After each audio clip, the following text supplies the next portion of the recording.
Welcome back to another episode of Titans of Food Service. I'm your host, Nick Portillo, and today I welcome the dynamic founder of Alohi Strategic Advisors, Stephanie Lind.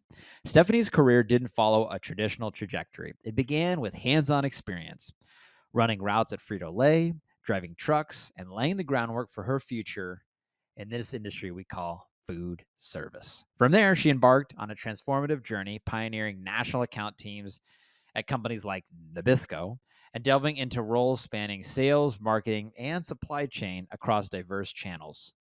Her tenure at PepsiCo and Cisco's chain division, Sigma, honed her expertise across retail, food service, and industrial, all while navigating the complexities of both publicly and privately held companies, as well as ventures backed by venture capital and private equity. In 2015, drawing inspiration from her mother's entrepreneurial spirit, Stephanie founded Alohi Strategic Advisors, a venture aimed at empowering small, natural, and sustainable brands to thrive in the food service domain. Love that. Yet, her appetite for challenge led her to a pivotal role at Impossible Foods, where she spent nearly 2 years crafting and executing groundbreaking strategies. Now, as her company approaches its 9th year, which is crazy. Her and we both started our business at the same time 9 years ago. Stephanie's return to Alohi marks a new chapter of growth and empowerment. With a commitment to fostering diversity and inclusion underscored by WBENC certification, Stephanie continues to shape the landscape of food service, melding her expertise with a profound love for genealogy and heritage. Join me as I dive into the remarkable journey of Stephanie Lind, a true titan of the food service industry whose story exemplifies resilience, innovation, and an unyielding passion for making a difference. Let's go ahead and welcome Stephanie. All right, Stephanie, welcome to the Titans of Food Service podcast. I appreciate you coming on here. I'm really looking forward to our conversation here today. It's my pleasure to be here. I can't wait. All right. Okay. Let's stir it up. Let's stir it up. I love the energy already. I'd like to start off with the Fiery 5 food service questions. These are like fun icebreaker questions. So are you ready? Okay, I am. Okay, the first one is, if you could have dinner with any one person, either historical or alive, who would it be and why?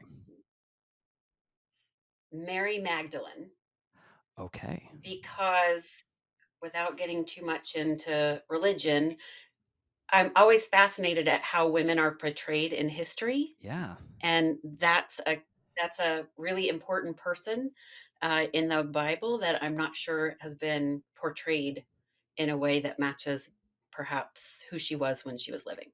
Amazing. Okay. Great answer. You weren't ready for that one, were you? I wasn't ready for that one, but it's a great one. What city do you live in?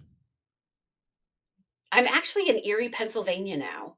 I Oh, spent 20 years in Chicago and on my parents' farm in Southern Illinois and did a 3-year stint in San Francisco, but I've recently moved for love. And actually, it's a nice little place. I like it. that leads me into question number 2. If someone had one night in Erie, Pennsylvania, where must they eat? Oh, we have surprisingly good ethnic food. There are 2 restaurants I would recommend, actually. One's for breakfast and one's for dinner, because I don't follow the rules, so I'm gonna give you breakfast and dinner. Yeah. Uh, so there's a new place called Bakery on 5th, Okay. and it's a husband and wife team that are from Uzbekistan and Iran, and they do all these Turkish, like, coffees, Turkish teas, and pastries that are just exquisite. Mm. So that is where I would go for breakfast. They do lunch stuff as well. And then there's a great, I love Middle Eastern food, by the way, which you're going to see there's a theme.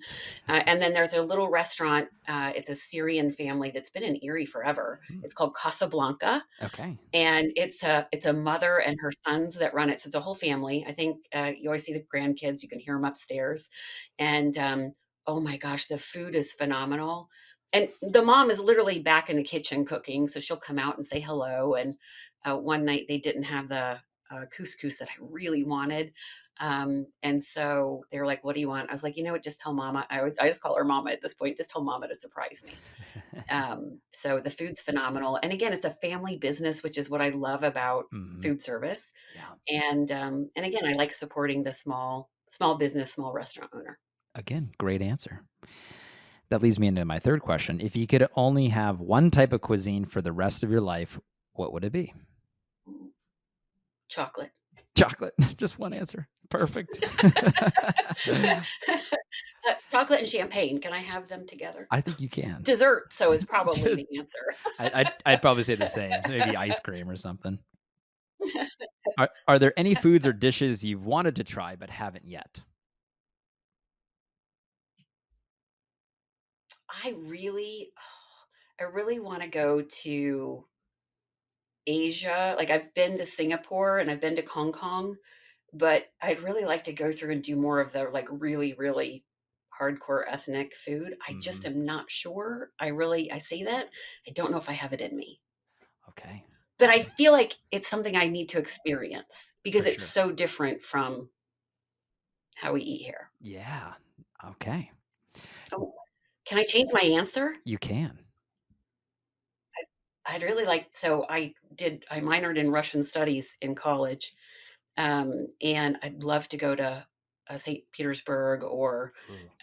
Moscow and have actual borscht and an actual sort of, Russian tea service. So that's my second Okay. answer. I think that's a great second. Do you have a favorite food related memory from traveling? Oh, from traveling? Mhm.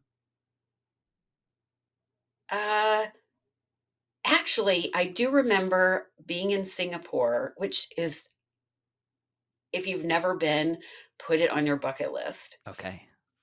and the food there, just by virtue of what it's like as a country, is very, I mean, there's literally everything, right? Mhm. But we went to this little place down on the ocean, and they do crabs there. So they're these ginormous crabs, and so I'm with a client and her husband who are both MDs, have started biotech companies. They're really sophisticated, great people, and we're all in our bibs, cracking the crabs, which I don't love doing that, but it was so much fun, Mm. and it was so entertaining, and the food was phenomenal. Um, I think that's one where I just felt it felt like something you do when you go to Baltimore, right? Like, so it Mhm. felt like close to home, but again, sitting in this restaurant with all the side dishes and beverages that are totally different from anything you would get in the States, and then just the laughter of being with people who, um, were just really great, smart people, and we're all in a plastic bib eating, with mallets banging around on our dinner. That sounds like an incredible experience. Well, thank you for humoring me there on the Fiery Five food service questions. Now, maybe a little for those following along or listening along, a little background on yourself. Who are you? What is your business? Let's start there.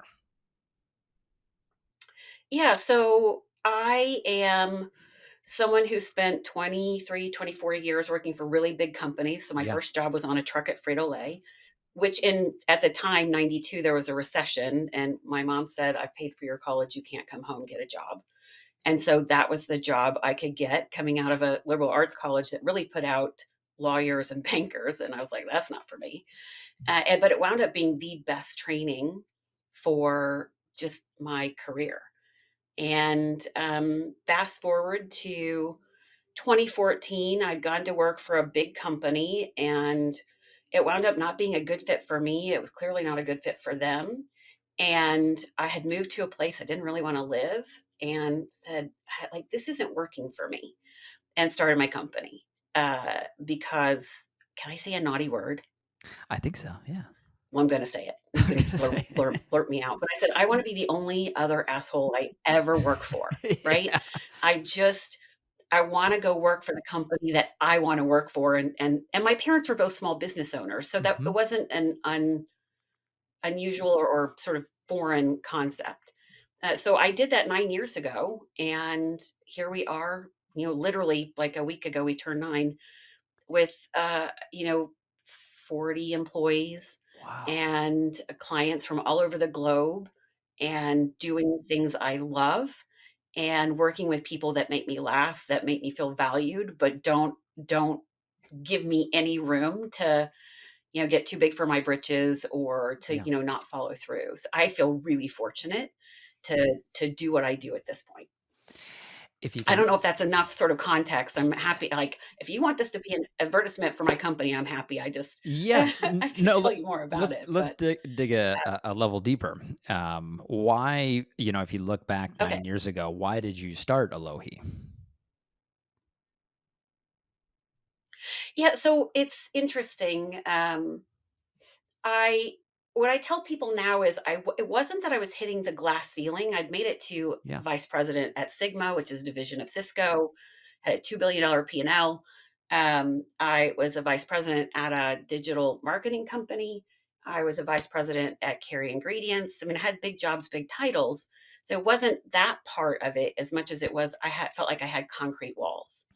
And in retrospect, right? So I'm a slow learner, but I do learn. My makeup is not meant for big companies, right? Okay. So I'm very creative. If I see something that doesn't make sense, I want to do something different. I love to break things, fix them, and then move on, right? I Mhm. can remember when I left that job at Carrie, a recruiter said, "Well, what do you want to do?" And I said, "Well, my ideal job is one where I go and do something for 12 to 18 months, I fix it, and I go do the next thing." Mhm. And literally their eyes got really big and they're like, "Yeah, I don't know what to do with that." And I think that was the first time that in my head I went, oh, well, of course you don't know what to do with that. That I don't fit. That's what's been happening." So I started the company really as a way to, I think, give myself some peace of mind around because a lot of layoffs, right? So Mhm. I was at PepsiCo for a while, and there were a lot of layoffs up until 2008, and then I was in retail first, right? So Mhm. I'd moved to food service. I was there for about 2 years. The Great Recession hits in 2008, and I'm get laid off with 3,000 of my closest friends. Right. Um, but I loved food service, but I was tired of getting laid off. I was tired of, like, what next? Do I have to and that's the other thing they don't tell you about being a VP is you're a lot more at risk, particularly if you're a VP of sales. I mean, it just Mhm. is the nature of the beast. So there's a lot more risk, and I was the breadwinner, and but more than anything, it was just like I just didn't fit, right? Mhm. What makes a big company work is a lot of people all rolling the same way at the same time, like, kill me now. Like, that if you were to say, "Stephanie, what does hell look like?" I'd say that's what that looks That's what it looks like. like. That's what it looks like, and the same thing all day, every day, and everyone else is doing the same thing too. Um, and so I started the company knowing that I had a really good network. Mhm. I love food service, but I felt like my background with retail and ingredient or industrial, plus having worked for a distributor, um, meant I had some value.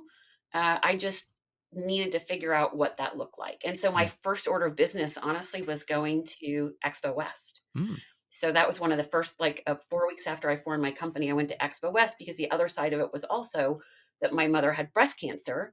And so the other thing this was going to allow me to do was have some more flexibility so I could, go home as needed and be with her and actually move down to their farm for 3 years. Um, but it allowed me to see at Expo West all the ways that food, especially if you're coming out of big CPG companies, how that there are all these mission-based companies, Mhm. right? And I'd never been before. And it was just my mind was blown. I thought, oh my God, these are my people because it's entrepreneurs. Mhm. Some of them are doing things that make zero sense. I love that, right? Just to talk to them about why they're doing it. And I also realized that they all wanted to talk about food service, but dear Lord, they had no idea what it was about. And so that's when I started to formulate in my head, like, okay, I think I can teach people about food service.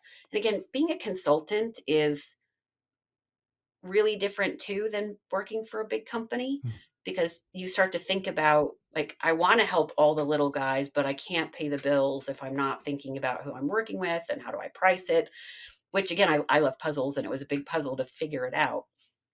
But it was that first year, I had the money to take the time to think about it. I cashed in my Pepsi pension and said, I'm going to give myself until this runs out. And if it doesn't work, then I'll get a JOB. I'll want to stab myself in the eye, but I'll get a JOB. And I literally was down to the last $300 of that pension and got my first big check from a client. And I went, oh, I can do this. Yeah. And it was so, and by the way, that was for, I was doing retail for a startup. Because again, thinking through strategy is, um, it's less about are you a complete expert in the channel, and it's more about do you know how to pull all the things together: supply chain, marketing, the financials, cash flow. What are your investors and board going to think? Um, so that's how we got started, and we pivot every year, Hmm. if not twice a year, um, because the industry and the consumer are pivoting. But um, yeah, I set out to build the company I wanted to work for in terms of who we hire, how we hire. We pay for all the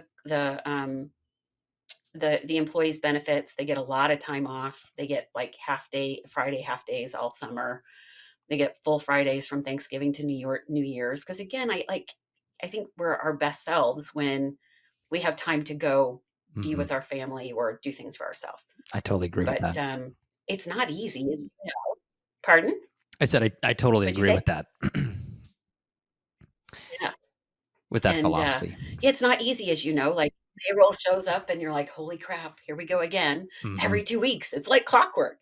But it's also really fulfilling to know that you're helping the client, but also that you're providing a good living and hopefully a happy place to work for employees. Yeah, The absolutely. employees that fit. Yeah, that's important. You mentioned Yeah. doing multiple pivots. Where Mhm. does your company fit now in the food service industry? What are some of maybe some of the deliverables that you provide to your clients that you work with?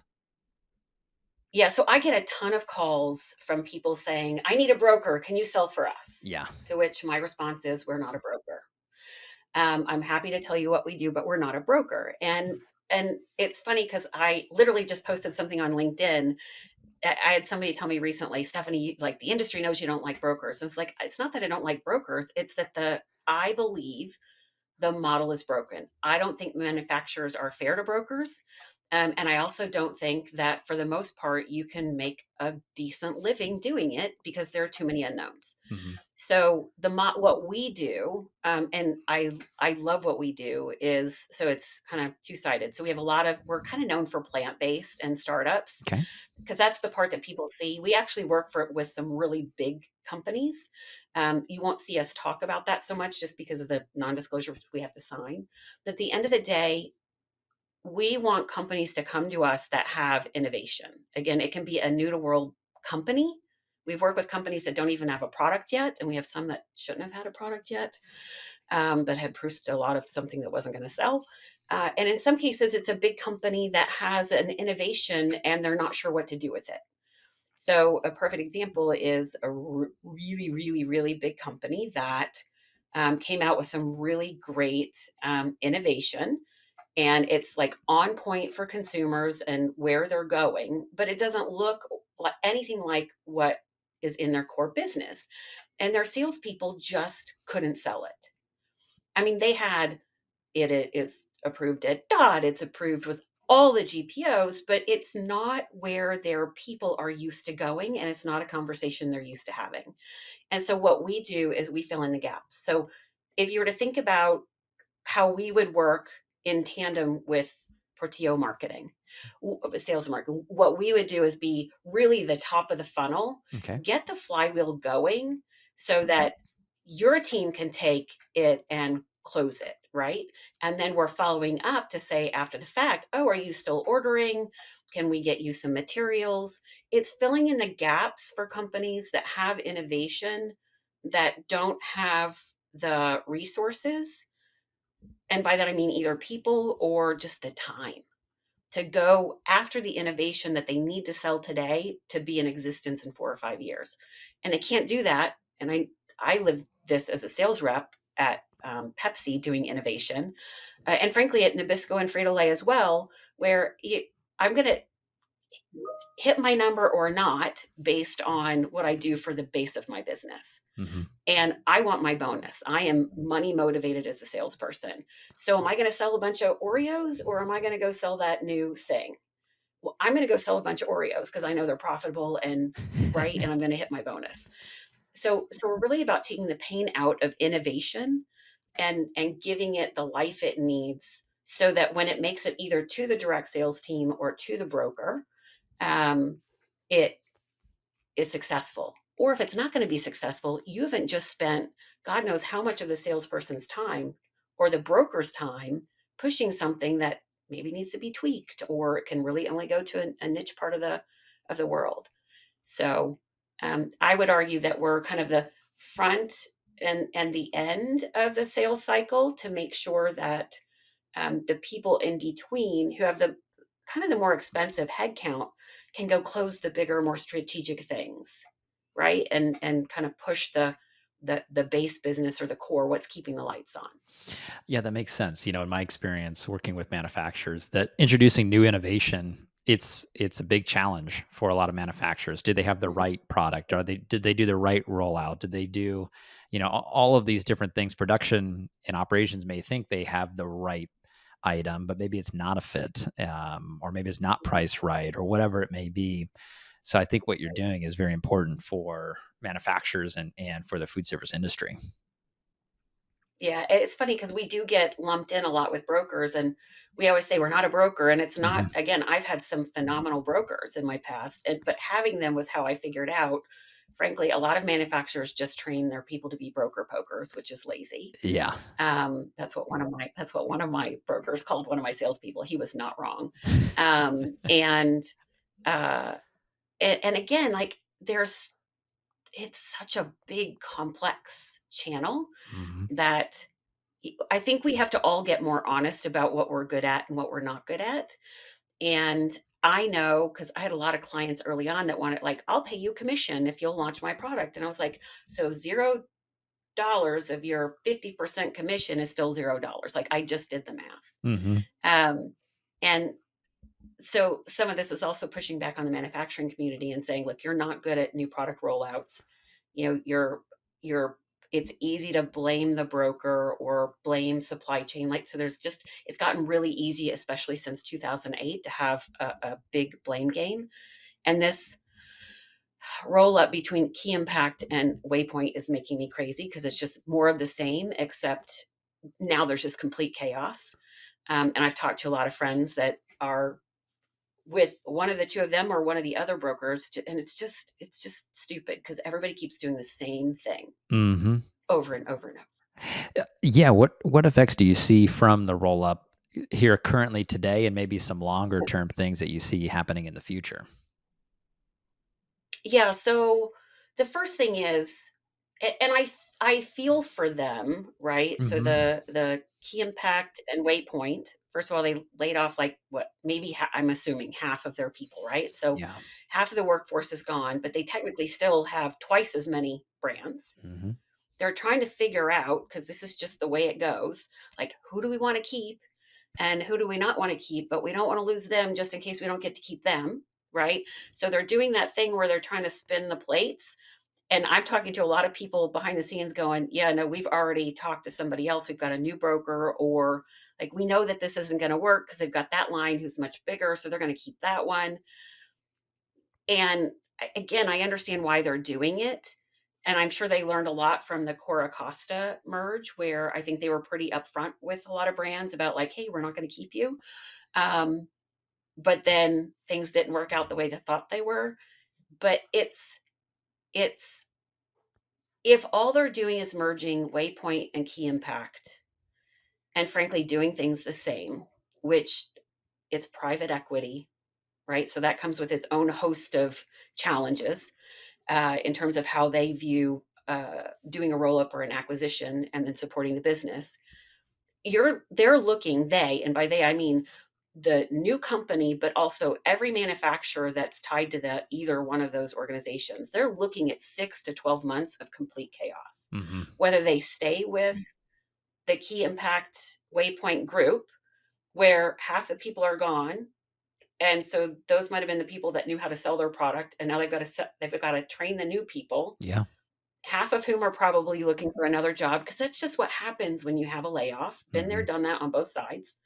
Um, and Then you've got those who are going, well, there's no way they're going to keep me. So now I got to go find another broker. And so they're looking around, but conflicts galore. And the bigger you Yep. are and more complex your business, the harder it is to make that work. So those folks are going like, now I've got to figure out how to train somebody new. And what nobody's thinking about is how much time are you losing? Because you've spent all the effort training the team that you have. And the team you have now may not be trained on your brand. And that does not happen fast. Hmm. And now you're going to have to go train a totally new client. And then, oh, by the way, since you've told them you're leaving, are they now converting your customers over to whatever line is staying? Like it's just that happens. Um, and then you've got those going literally, and I've got some good friends in senior roles who are very bright people, Hmm. but don't necessarily have a food service background, but have fallen into like food services underneath them. And it's particularly for some of the smaller or emerging brands where they're just literally like, I don't know what to do. So they're literally like, I don't want to say head in the sand. It's a little bit of that, but it's more deer in the headlights. Hmm. And the headlights are a train. And and again, we continue to talk about how you sell in the channel the same way we've always talked about it, right? And you're either direct or you have a broker. If you have a broker, then you have RSMs and maybe you do the national accounts. Nobody's stopping, and by nobody I mean the like especially the national brokers. I think when you're regional or specialized, you have the ability to maybe be a little more niche and to sort of own how you do Hmm. things. But the big national guys, they're like they don't have the time, Hmm. frankly, or the money to stop and think about their model. And that's unfortunate because a lot of brands are going to struggle, a lot of employees are going to, be impacted. And they just they struggle with not being able to make money because again, I've done the math Hmm. and make all of those principals happy, which they can't, um, and continue to do it the way they've been doing it. Yeah. Where do you think I have You're so many like, I don't even know questions. what to say now. Yeah. Ask me. Let's go. I And have so many I'm questions. trying to be kind, uh, Yes. but I am actually really just irritated at the industry for not like looking at each other and saying, guys, it is Yeah. not the same. Yeah. It does not function the same way it did. We have to do it differently. I know you've referenced a But couple I also times. know that's hard. Yeah. I know you've referenced a couple times 2008, and if you look back, going all the way back to then, at this point, maybe what, 15 years ago, Yep.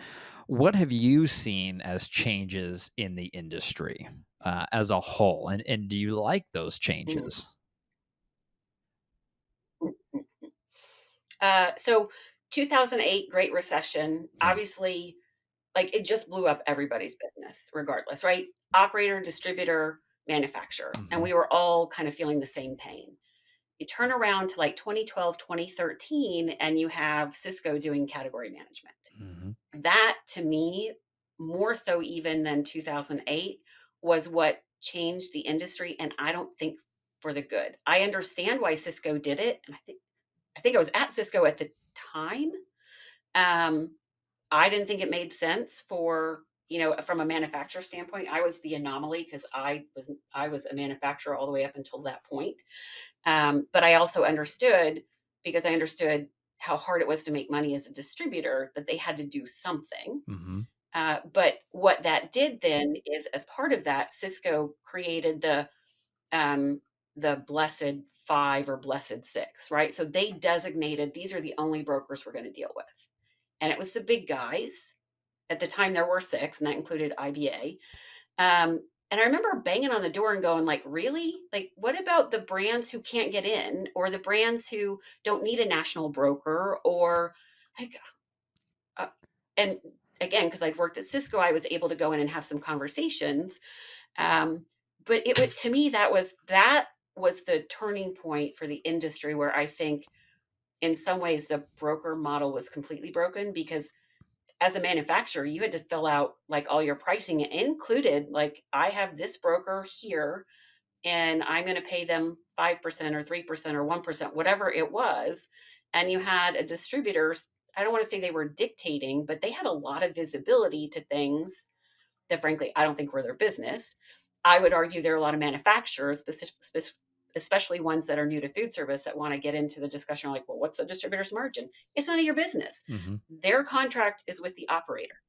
Your contract is with them. Like that's your contract. Right. But that to me puts so many of the little guys out of business that weren't, or forced consolidation that didn't need to happen. Because if you didn't have a national broker, you couldn't deal with Cisco. Mm-hmm. And then you follow that up with the cutting edge solutions and the scoop. And then you had distributor consolidations. I'm trying to think what else. Well, and then obviously you get to COVID. And then like to me, COVID was honestly, it accelerated all the things that needed to happen Mm-hmm. that nobody was talking about. And we're still not talking about, right? The 60, I think it's 64% of B2B buyers don't want to talk to a sales rep until they've decided they want to talk to a sales rep. Oh, I didn't They know. want to be able to go get everything they need online. Yeah. And so again, when I think about the model today, if your model is I'm going to have a guy dragging a bag going door to door to door, and you're calling on millennials, they don't want to see you, Mm-hmm. right? They want to be able to go do their research and then call you when they need it. And I'm not saying that's for everyone or it's the only way to do it. But again, I don't think the industry has stopped, at least at the higher levels, to think about their model from the customer's point of view. Mm. Because the manufacturers and brokers, and when I say brokers, I mean the big guys, they have this relationship that is codependent as much as it is interdependent. So there are a lot of people who their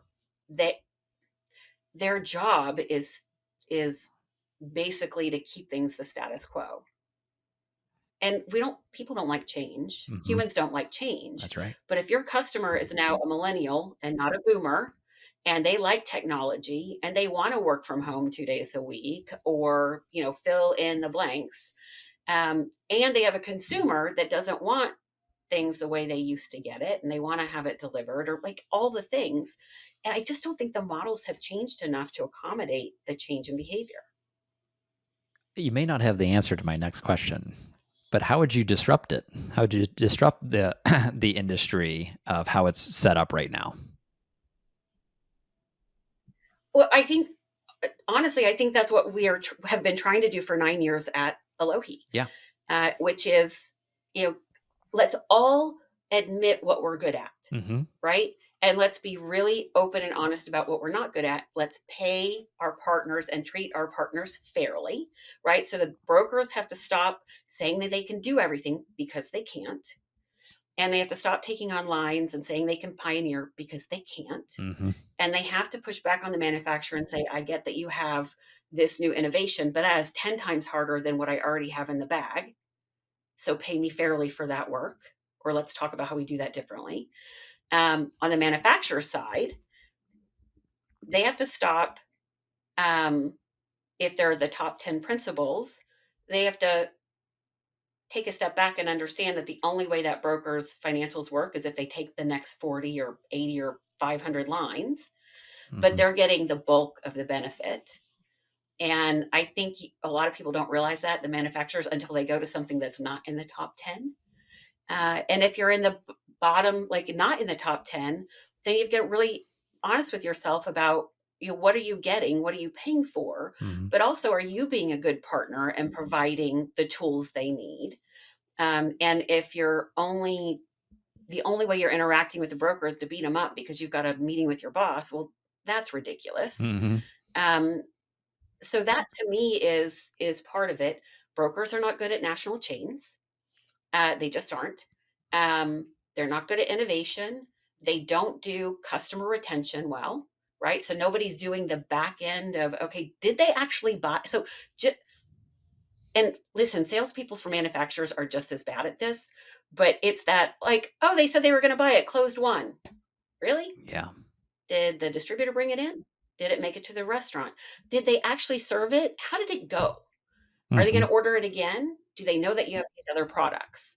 So it's again, to me, the disruption is understanding that the front of the sales funnel and after the sales funnel Hmm. are the two pieces that where the manufacturer and broker relationship doesn't work.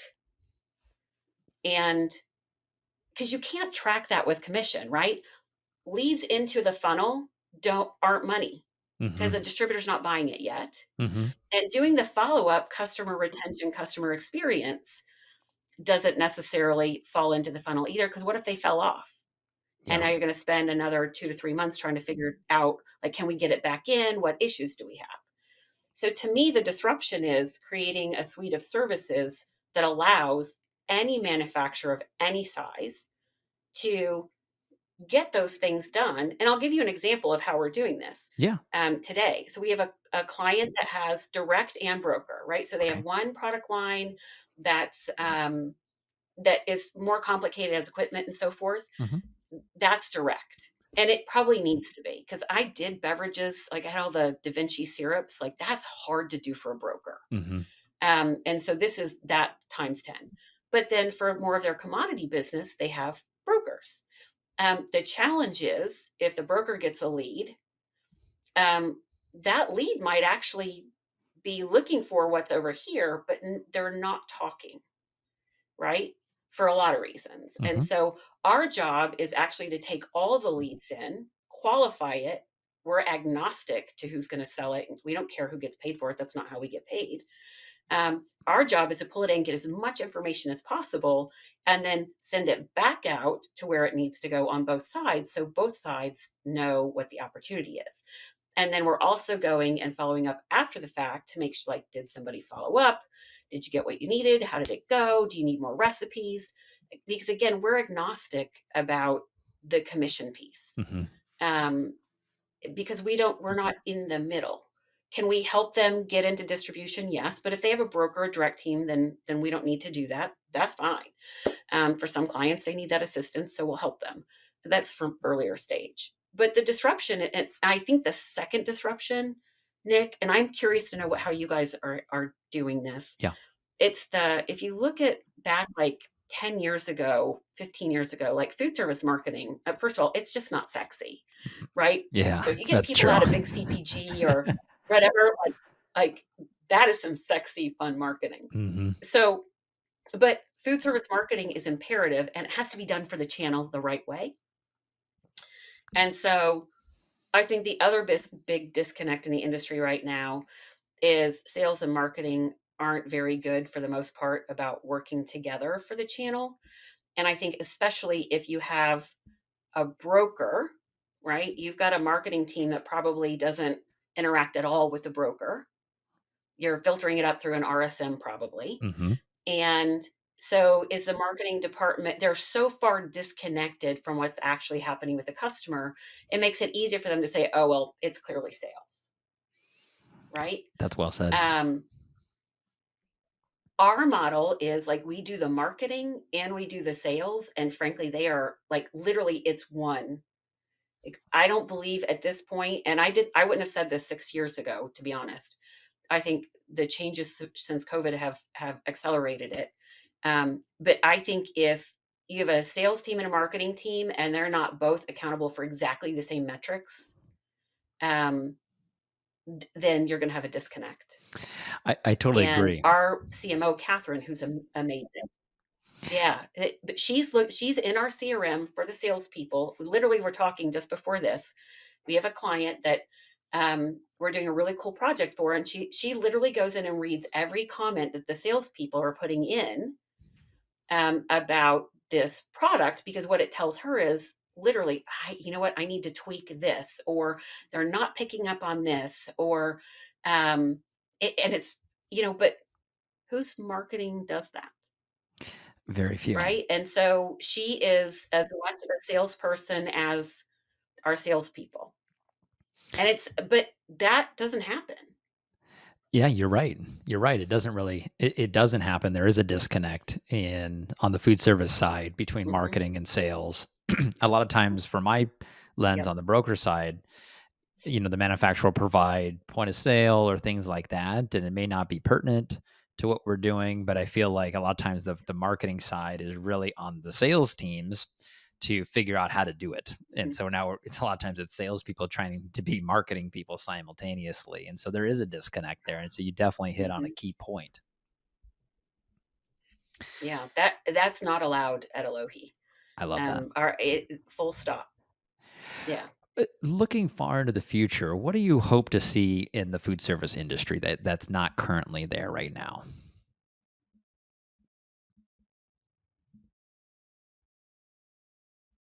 I would like to see a lot more diversity, first of Okay. all. I thought by now we'd be there, but I don't see it. Hmm. Um, I because I think it's important when you look at kind of who comes up through food service on the restaurant side, it is heavily female and minority. Hmm. But when you Yes. look at the manufacturers and the brokers and the distributors, we don't look like that at all. And I think that's Hmm. unfortunate. Yeah, I So agree. but I'm hoping for that for the world as well, right? Hmm. And then I think the other piece is, again, I would like to see the players take a step back and ask themselves, have they structured the business to maximize their profits or minimize their losses, depending on who they are, um, regardless of the impact on the customer, right? So again, if you're the customer and you don't want to see somebody, like, but you're going to send somebody in because the manufacturer expects that, Hmm. versus telling the manufacturer that customer doesn't want to see anybody, Right. right? And this is how they buy. Like, I'd like to see a lot more candid conversations about how the world really works. And again, I get back to, what are you good at and what are you not good at? How do you make money and how do you not make money? And, I think the onus is a lot on the manufacturers for that because they continue to press for more and more. Brokers continue to nod their head because they can't afford to lose the money because it's Hmm. propping up so much of their SG&A. You're right. But that's not a partnership. It's not Hmm. a partnership. So don't call it that if that's not what you're going to do. Very well said. Very well said. Stephanie, I think a lot of people, I think this is going to be a popular episode for one. I really enjoy your candidness, and for those that want to, for those that want to work with you and Alohi, what is the best way Mhm. to reach out to yourself or maybe to someone in your company to start an engagement and a conversation with you? Yeah, I mean, they can come in through the website, obviously, Okay. or they can, like, I love LinkedIn. I've been on since I think 2004. I'm Hmm. the OG of LinkedIn and food service, I think. I didn't So they can realize it was find me around there, in and they 2004. can reach out to any. Yeah, yeah. I was literally like, I think in its first year or 2. I love Wow. technology. Everybody laughs at Yeah. me at the company. I'm like, look at this one." Um, yeah, and if somebody wants to have a conversation, and a no bullshit conversation Hmm. about the industry and how to think about it, I'm game for that.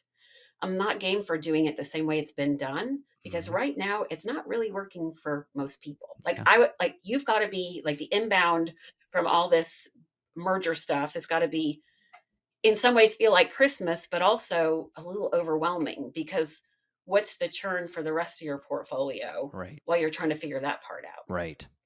Yeah, it's Yeah, I uncharted mean, waters for sure. it yeah, but I don't see it changing. Y How do you see, like, I read your dad's story about, being fired and, those sorts of things, and you guys wanted to stand up the business, you wanted to stand up. Yeah. How what has it been 10 years for you? Yeah, we've been in business now for Wow. nearly 9 years. What have you yeah, oh, I would have shared my birthday cake with you So we for started Alohi. in 2015, and when we got into the business, my dad Mhm, had, he worked for Food Sales West, which at the time was the largest broker in the mhm, West, and then it rolled up into Advantage Waypoint. And then when he concluded his time with Advantage Waypoint, we started our business together. And it's so funny. Some of the you're so knowledgeable on the industry around that time of broker consolidation and the category management with the broadliners. Like that's Mhm. when we started, and terrible time to start a Mhm. brokerage business. Yeah, when we did, Yeah. and Yeah. we had it. I mean, from Mhm. every different angle, it was like no, no, no. People, they don't like new, they don't like change, Mhm. and so we're like, let's just focus at what we call Mhm. the strategic account. Let's actually have relationships with people that um, we can build sustainable business for our manufacturer partners. And we've kind of just stayed in that lane.